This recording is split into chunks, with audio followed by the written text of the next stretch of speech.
Hello students, VK English classes में आप सबका स्वागत है। जैसा कि आप सबको मैंने पिछली वीडियोस में बताया है कि यूपी बोर्ड का इंग्लिश सिलेबस चेंज हो गया है। आज मैं हाई स्कूल की प्रोज के चैप्टर्स के बारे में बताऊंगा। प्रोज और पोइट्री की बुक का नाम फर्स्ट फ्लाइट है और सप्लीमेंट्री की बुक का नाम फुटप्रिंट्स विदाउट फीट रखा गया है। फुटप्रिंट्स विदाउट फीट आपकी सप्लीमेंट्री की बुक का नाम है। अब मैं आप सबको प्रोज के चैप्टर्स के बारे में बताऊंगा।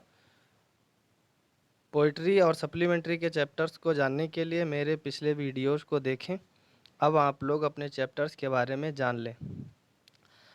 आपका फर्स्ट चैप्टर है a letter to God, GL Fuentes ने इसको लिखा है। ये आपके लास्ट ईयर भी था, ए लेटर टू गॉड। फिर आपका सेकंड चैप्टर है Nelson Mandela, long walk to freedom, Nelson Rolihlahla Mandela. आपका थर्ड चैप्टर है टू स्टोरीज अबाउट फ्लाइंग। इस चैप्टर के दो पार्ट हैं। फर्स्ट पार्ट है हिज फर्स्ट फ्लाइट, इसको लिखा है लियम ओ फ्लाहर्टी ने। और जो इसका सेकंड पार्ट है ब्लैक एरोप्लेन, इसको लिखा है फ्रेडरिक फॉर्सेथ ने। फिर आपका नेक्स्ट फोर्थ चैप्टर आपका है from the diary of Anne Frank. इसके जो राइटर हैं वो एनी फ्रैंक हैं। एनी फ्रैंक ने अपनी एक डायरी लिखी थी, उसी डायरी से ये लेसन लिया गया है। इसका नाम रखा गया है from the diary of Anne Frank. पांचवा आपका चैप्टर होगा द 100 रेसेस फर्स्ट, इसको एलेनर एस्टस ने लिखा है। छठा आपका चैप्टर है द 100 रेसेज सेकेंड, इसको भी एलेनर एस्टस ने लिखा है। इसमें एलेनर एस्टस के दो लेसन हैं। एक आपका फिफ्थ है द 100 रेसेस फर्स्ट और सिक्स्थ आपका है द 100 रेसेस सेकेंड, और इन दोनों लेसन को एलेनर एस्टस ने लिखा है। सेवेंथ आपका होगा ग्लिम्पस ऑफ इंडिया। इसके तीन पार्ट होंगे। ये फर्स्ट पार्ट आपका है ए बेकर फ्रॉम गोवा, जिसको लिखा है लूसियो रोड्रिग्स ने। और फिर इसी का आपका सेकंड चैप्टर है कुर्ग, इसको लिखा है लोकेश अब्राल ने। थर्ड चैप्टर आपका है टी फ्रॉम असम, अरूप कुमार दत्ता। देखिए जैसे कि चैप्टर का नाम ही है ग्लिम्पस ऑफ इंडिया, भारत की एक झलक। तो यहाँ पे फर्स्ट चैप्टर में गोवा का बेकर है, उसके बारे में बताया गया है। सेकंड चैप्टर में कुर्ग के बारे में बताया गया है।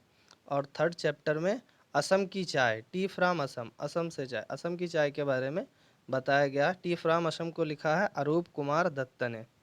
फिर इसके बाद में आपका है नेक्स्ट आपका है एट्थ चैप्टर मिजविल दी ओटर, मिजविल दी ओटर, इसको लिखा है गेविन मैक्सवेल ने। नाइन्थ चैप्टर आपका है मैडम राइड्स द बस, इसको लिखा है वाली कन्नन ने। और जो आपका टेंथ चैप्टर है वो है द सरमन्स एट बनारस, मतलब बनारस के प्रवचन। ये अबाउट लॉर्ड बुद्धा यहाँ पे हमने लिखा है, इसका कोई राइटर नहीं है। ये लॉर्ड बुद्धा ने जो उपदेश दिए थे उसके बारे में चैप्टर है। आप लोगों ने कहानी सुनी होगी जिसमें एक स्त्री होती है जिसके बेटे का देहांत हो जाता है, जिसका बेटा डेड हो जाता है, और वो भगवान बुद्ध के पास जाती है कि मेरे बेटे को जीवित कर दो। तो भगवान बुद्ध उससे कहते हैं कि किसी एक ऐसे घर से जो है मुट्ठी भर सरसों लेकर आओ जहाँ पर किसी का बेटा, किसी का भाई, किसी का पति ना मरा हो। तो ये कहानी आप लोगों ने अच्छी तरह सुनी है, इसीलिए इस लेसन में ये कहानी आप लोगों को पढ़ने को मिलेगी। और फिर आपका लास्ट चैप्टर है द प्रपोजल, इसको लिखा है एंटन चेखव ने। द प्रपोजल को एंटन चेखव ने लिखा है। ये आपके सभी चैप्टर हो गए, आपके 11 चैप्टर्स हैं इसमें। और दो चैप्टर्स ऐसे हैं जैसे आपका थर्ड चैप्टर है जिसके दो पार्ट हैं, और आपका एक और चैप्टर है ग्लिम्पस ऑफ इंडिया जिसके 3 चैप्टर हैं। तो टोटल आपके 15 के करीब हो जाते हैं। अब आप लोगों से यही कहना चाहूँगा कि मेरे चैनल को सब्सक्राइब करें, लाइक करें, कमेंट करें और शेयर करें। और चैप्टर्स की समरी जानने के लिए मेरे चैनल के साथ बने रहें। धन्यवाद।